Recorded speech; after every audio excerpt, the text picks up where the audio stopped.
आज डिटेल पूरा। तो आप सभी पत्रकारों को, हमारी बहनों को, भाइयों को, सबको धन्यवाद कि आप इतनी बड़ी संख्या में उपस्थित हुए। और खासकर मैं आप सभी लोगों का इसलिए धन्यवाद देना चाहता हूं कि 2009 जिस वक्त मैं शिवसेना भारतीय जनता पार्टी यूपी का उम्मीदवार था, 2014 जिस वक्त शिवसेना और भारतीय जनता पार्टी की युति टूटी, मीरा भाईंदर और ठाणे की जनता ने फिर एक बार मुझे विधानसभा में दूसरी बार भेजा। तीसरी बार पूरे देश में मोदी जी की लहर थी और हमारे शिवसेना प्रमुख बाला साहब ठाकरे जी के विचार, ये जो जनता को पसंद थे, उनके माध्यम से 84,000 से ज्यादा मार्जिन, 84,008 वोटों से मैं जीत गया। ये सब जो चीजें होती है सिर्फ प्रताप सरनाईक नहीं, उसमें बहुत बड़ा योगदान लोकतंत्र में पत्रकारों का होता है, जो चौथा स्तंभ है। और आप लोग इसमें मेरे जो विजय में भागीदार भी बड़े पैमाने। तो मैं आप सभी लोगों को धन्यवाद देता हूँ। मैं आदरणीय हमारे मुख्यमंत्री एकनाथ शिंदे जी, साथ ही में हमारे उत्तर प्रदेश के मुख्यमंत्री योगी जी, और कल ही ठाणे में भारतीय जनता पार्टी के राष्ट्रीय अध्यक्ष आदरणीय जेपी नड्डा जी के हाथों से मेरा जो कॉफी टेबल बुक है और मेरा जो वचननामा है, उसका मैंने उनके हाथों से वो लोगों को समर्पित कर दिया। आज डिटेल पूरा। तो आप सभी पत्रकारों को, हमारी बहनों को, भाइयों को, सबको धन्यवाद कि आप इतनी बड़ी संख्या में यहाँ पे उपस्थित हुए।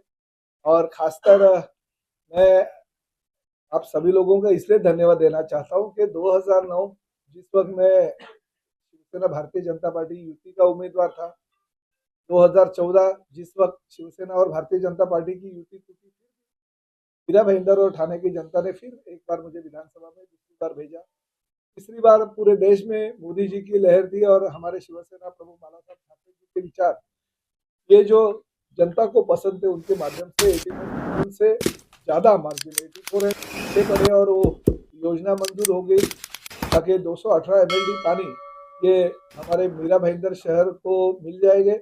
मगर उसके इंटरनल जलवाहिनी डालने का जो 520 करोड़ का निधि है, वो मैंने मेरे कार्यकाल में मंजूर कर दिया।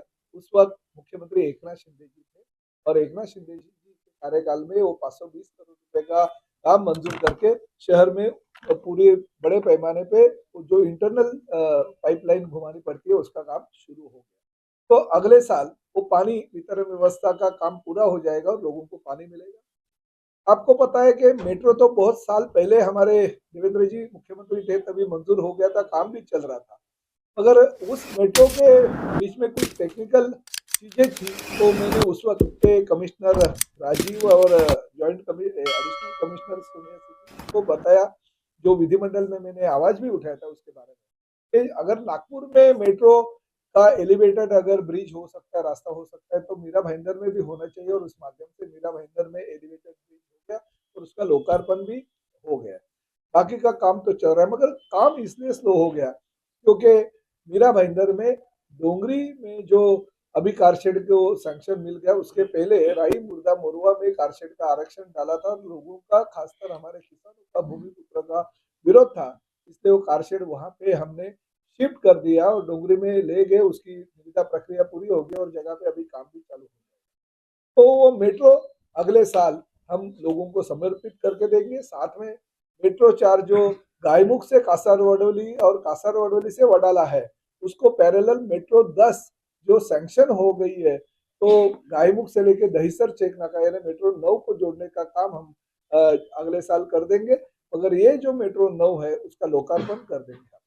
ये जो 3 चीज है, तो 3 चीज के लिए 2025 से बहुत महत्वपूर्ण साल है मीरा भाईंदर के जनता के लिए, वो तो हम करेंगे। मगर एक खुशी की बात ऐसी है कि इलेक्शन के कार्यकाल में आपको शायद पता होगा कि 6-8 महीने पहले ही मैंने आरक्षण क्रमांक 302 जो है अस्पताल के लिए रिजर्व भूखंड था, मगर कुछ अधिकारियों ने गलत तरीके से प्लान सैंक्शन कर दिया था और उसकी वजह से हमें अस्पताल की जगह नहीं मिल रही थी और कोर्ट में भी डेवलपर गया था, हम भी कोर्ट में गए थे। मगर फिर ऐसे कहा जाता है कि जब तक हम नाक नहीं दबाते तो कोई किसी का मुंह नहीं खुलता है। अभी डेवलपर ने अपना मुंह खोल दिया, उसको पता चला कि 300 से ज्यादा उसने बुकिंग कर दिए थे। हमने आर्थिक जो नई शाखा थी उसके ऊपर कंप्लेंट भी की थी। रेरा के पास मैंने खुद मेरा लेटर भेजा था, राज्य शासन के पास कंप्लेंट कर दी थी। उसका नतीजा ये निकला कि डेवलपर अभी कॉरपोरेशन का जो हक है, मीरा भाईंदर शहर की जनता का जो हक है वो देने के लिए तैयार हो गया।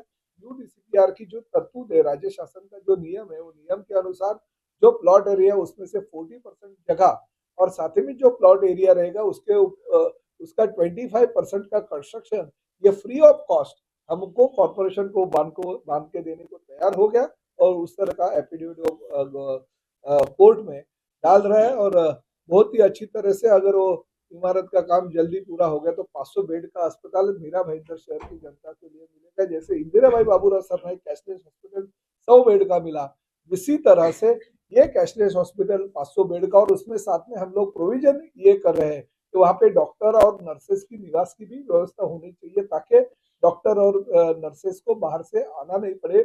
उसी अस्पताल के ऊपर के 4 या 3 फ्लोर पे उन लोग की रहने की व्यवस्था भी होनी चाहिए। इस तरह का हम प्लानिंग भी कर रहे हैं।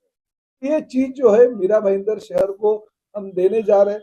साथ ही में आपको पता है कि चेना रिवर फ्रंट का काम चालू हो गया, हमारे घोड़बंदर क्रीक डेवलपमेंट का काम चालू हो गया, घोड़बंदर किले का काम पूरा हो गया, हमने लोकार्पण किया और एडिशनल 10 करोड़ की निधि भी हमने वहां के लिए लेके आए। साथ ही में हमारा पहला स्काई वॉक बनने वाला है। आज तक तो पेपर में अलग अलग जगह पे स्काई वॉक की न्यूज सुनते थे, मगर पहला स्काई वॉक हम मना रहे हैं घोड़बंदर खाड़ी किनारा से लेके हमारा जो घोड़बंदर किला है और घोड़बंदर किले से शिव सृष्टि तक का ऐसे 900 मीटर का वो स्काई वॉक बनेगा। ग्लास का 65 करोड़ का वो स्काई वॉक है और उसकी निविदा प्रक्रिया पूरी होकर काम भी जगह पे चालू हो जाएगा। शिव सृष्टि के लिए पिछले महीने ने राज्य शासन ने मंजूर कर दिया और 54 करोड़ की शिव सृष्टि को भी सैंक्शन दे दिया। बाला साहब ठाकरे जी के नाम का जो कला दालन है उसका लोकार्पण हो गया, थोड़ा काम उसमें बाकी है, फिर भी उसका लोकार्पण हो गया। छत्रपति शिवाजी महाराज का अश्वारूढ़ पुतला का भी लोकार्पण माननीय मुख्यमंत्री जी ने किया। हमारे आनंद दिघे जी के नाम का जो मैदान है उसके बाजू का जो तालाब है, वो तालाब का म्यूजिकल फाउंटेन बहुत जोर शोर से चल रहे हैं। हजारों लोग वहां पे आके म्यूजिकल फाउंटेन का आनंद दे रहे हैं। तो जरीमरे तालाब के पास भी म्यूजिकल फाउंटेन का काम पूरा हो गया, वो भी लोग देखने आ रहे हैं। ऐसे बहुत सारे विकास के काम है, जैसे लता मंगेशकर के नाम का नाट्यगृह पूरा होकर लोकार्पण हो गया और इंदिराबाई बाबूराव सरनाईक जी के नाम का जो अस्पताल है 100 बेड का, वो भी अभी बहुत ही अच्छी तरह से चल रहा है। लोगों को बहुत सुविधा उसके माध्यम से मिल रही है। सभी समाज भवन के काम चल रहे हैं। बहुत सारे ऐसे प्रकल्प है, रास्ते जो सीमेंट कंक्रीट के है वो भी काम चल रहे हैं। तो अगला साल 2025 ये मैं मीरा भाईंदर शहर का जनता के लिए समर्पित करना चाहता हूँ को वो एक साल में मीरा भाईंदर के जनता को मेट्रो और साथ ही में यह अस्पताल का काम चालू हो जाएगा और पानी की जो समस्या पीछे पड़े और वो योजना मंजूर हो गई ताकि 218 MLD पानी ये हमारे मीरा भाईंदर शहर को मिल जाएंगे। मगर उसके इंटरनल जलवाहिनी डालने का जो 520 करोड़ का निधि है वो मैंने मेरे कार्यकाल में मंजूर कर दिया। उस वक्त मुख्यमंत्री एकनाथ शिंदे जी थे और एकनाथ शिंदे जी के कार्यकाल में वो 520 करोड़ रुपए का काम मंजूर करके शहर में पूरे बड़े पैमाने पे जो इंटरनल पाइपलाइन घुमानी पड़ती है उसका काम शुरू हो गया। तो अगले साल वो पानी वितरण व्यवस्था का काम पूरा हो जाएगा और लोगों को पानी मिलेगा। आपको पता है कि मेट्रो तो बहुत साल पहले हमारे देवेंद्र जी मुख्यमंत्री थे तभी मंजूर हो गया था, काम भी चल रहा था, मगर उस मेट्रो के बीच में कुछ टेक्निकल चीजें थी तो मैंने उस वक्त के कमिश्नर राजीव टेबो हॉस्पिटल के बारे में मैंने कभी ऐसा बोला नहीं कि ऐसा। पहली बात तो ऐसी है, जैन जो है उस वक्त MLA वगैरह कुछ नहीं थी, पहली बात। और नरेंद्र मेहता उस वक्त MLA थे और प्रताप सरनाईक MLA थे, सरकार थी। उसी दौरान मेट्रो का भी प्रकल्प हो गया और सूर्यधाम का भी प्रकल्प हो गया। खाली बात इतनी है कि मैं सबसे सीनियर MLA था, 2009 में मैं था और आप अगर 2009 का मेरा ब्रोशर देखोगे तो उसमें मैंने मीरा भाईंदर शहर के लोगों को पानी और मेट्रो का सपना मेरे ब्रोशर में लेके आया था और उस तरह से वो पीछे मैं उसके लगा था और हमारी यूटी की सत्ता थी और यूटी की सत्ता के माध्यम से ही वो हो गया। प्रताप सरनाईक और नरेंद्र मेहता ही मीरा भाईंदर का तभी विधायक। आप देख रहे हैं RMC news. Like, share, comment और सब्सक्राइब करना ना भूलें।